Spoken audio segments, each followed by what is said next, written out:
Fal ilmu huwan nurul mubin wal jahlu bi'sal qarin.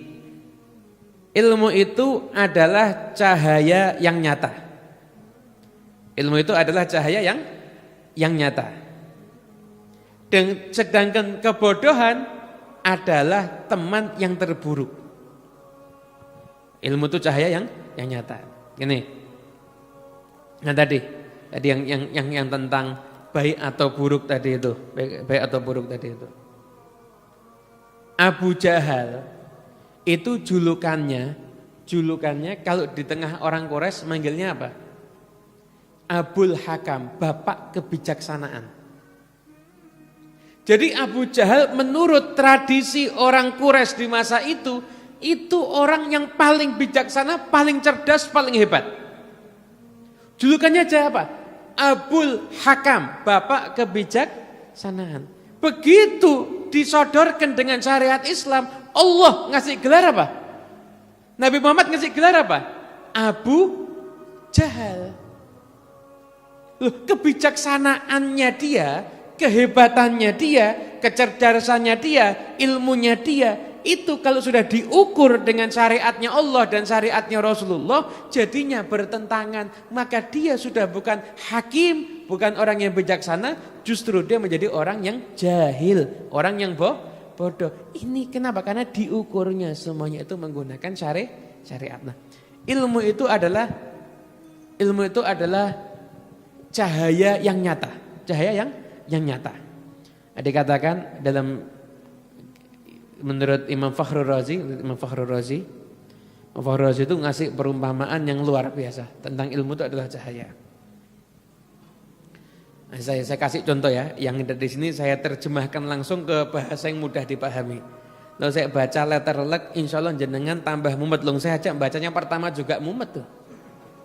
Ini Imam Fakhrur Razi. Jadi tafsir itu kan macam-macam. Tafsir itu macam-macam. Nah, kalau jenengan pengen kitab tafsir yang ringkas, langsung to the point, itu bisa kitab tafsir Jalalain. Saya juga kitab tafsir Al-Baydhawi. Saya juga kitab tafsir An-Nasafi. An-Nasafi ini penulisnya madhab Hanafi. Nah, kurang lebih setelah hari raya 2 minggu 3 minggu, saya ada kesempatan untuk menggeledah lemari kuno. Ternyata di lemari kuno itu ada peninggalan-peninggalan kitab yang dulu pernah dibaca oleh almarhum Al-Habib Muhammad Anis bin Alawi Al-Habsyi. Ternyata kitab-kitab itu beliau hatamkan semuanya. Di antaranya waktu itu tafsir An-Nasafi itu beliau hatamkan. Dan saya pun juga lihat. Ternyata beliau tulis, kitab ini mulai dibaca tanggal sekian, tahun, bulan jelas di hadapan fulan disebutkan semuanya. Dan di bagian kitab itu di bagian depan itu sih bagian yang penting ini. Karena dulu kitabnya orang dulu itu tidak ada daftar isinya kitab kuno itu. Dia cuma delujur gitu aja, tidak ada daftar isinya. Habis itu dibuat daftar isi. Yang penting bab ini, penting bab ini, penting bab ini. Ada 4 jilid. Saya lihat di jilid yang kedua ada juga keterangannya. Jilid yang ketiga ada juga keterangannya. Ketika itu saya baca ada di Tawangmangu di villa. Berarti kitab itu mungkin dihatamkan sama beliau sekian tahun, 4 atau 5 tahun. Itu ketika nyantai. Jadi kalau orang istirahat di villa itu istirahat nyantai, beliau tuh baca kitab sampai hatam. 4 jilid tafsir itu semuanya hatam. Dan begitu juga banyak kitab yang lainnya.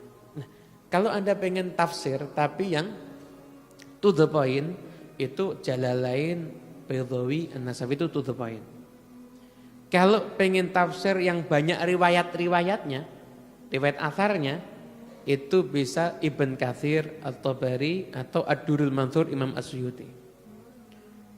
Kalau mau tafsir yang banyak pemaknaannya itu Al-Qurtubi, Al-Baghawi juga bisa.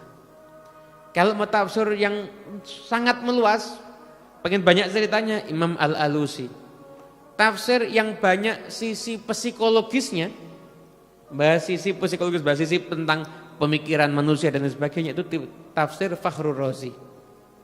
Termasuk tafsir yang saya paling favorit itu kitab tafsir Fakhrur Razi. Tafsir Fakhrur Razi itu ada satu ungkapan tentang ilmu yang luar biasa, sangat indah. Ini saya terjemahkan langsung. Dan nanya, kita kok bisa ngelihat karena apa? Kita ini kok bisa ngelihat karena apa? Karena punya mata. Berarti setiap orang yang punya mata bisa ngelihat ya. Kalau ada yang jawab karena punya mata, karena matanya melek, nggak buta, berarti kita bisa melihat. Kalau Anda di ruangan yang sangat gelap, nggak ada cahaya, Anda bisa ngelihat apa enggak? Padahal Anda punya mata. Bisa ngelihat enggak? Maka alat perangkat melihat itu yang pertama mata, yang kedua itu cahaya. Kalau ada mata, ada cahaya, baru Anda itu bisa melihat. Paham ya? Jiwa manusia pun juga sama. Hati, akal itu bisa menilai mana yang baik, mana yang benar itu kalau ada cahaya. Dan cahayanya itu namanya ilmu. Makanya kalau ada orang punya mata tapi dia enggak mencari cahaya, maka dia tidak mau menggunakan matanya untuk melihat. Hidupnya akan selalu di dalam kegelapan. Punya mata tetapi ditutup pakai kain hitam terus. Maskernya dipakai di mata malahan. Maskernya itu dipakai di mata. Maskernya itu dipakai di mata. Loh, kelihatan apa enggak dia? Enggak, ini kan orang bodohnya setengah mati ini berarti. Lu punya mata kamu pakai untuk melihat, kok malah masker ditaruh di bagian mata. Ya akhirnya kamu enggak bisa melihat. Sama Allah kasih hati, kasih akal, cari ilmu, nanti kamu bisa ngelihat kebesaran Allah bisa, ngelihat keagungan Nabi Muhammad bisa, ngelihat ilmunya para ulama juga bisa, melihat kehidupan juga bisa, melihat mana yang hak kamu lakukan, mana yang batil kamu tinggalkan bisa. Tapi itu harus ada cahaya. Cahaya itu namanya ilmu.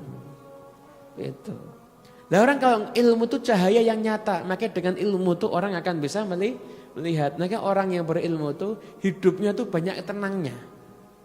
Banyak tenangnya. Kenapa? Ngadepi problema apapun juga ya dia santai-santai saja. Belum tahu ilmunya kok.